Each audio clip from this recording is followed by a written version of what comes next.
Welcome to the Tech Egg. Don't get scrambled. Enjoy the video. In this video, I will explain how to play Undaunted North Africa. This game pits two factions, the LRDG and the Italian army, against each other in a series of missions. You'll begin by setting up the modular board with various tiles and markers as specified by your chosen scenario. Each player then receives their unique starting deck of 4 cards, along with combat counters and control markers, preparing them for the desert warfare ahead. Your turn unfolds in 3 key phases. First, both players draw 4 cards and secretly select one to bid for initiative. The player with the highest initiative card then takes the first turn, playing cards from their hand one at a time.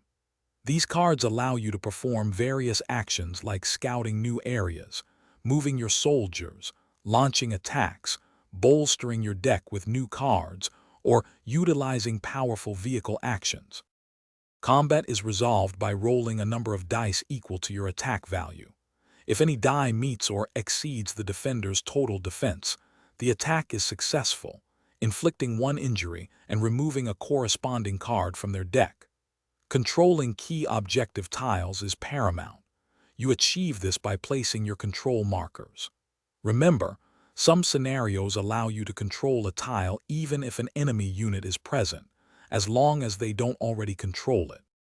To master Undaunted, focus on strategic deck management.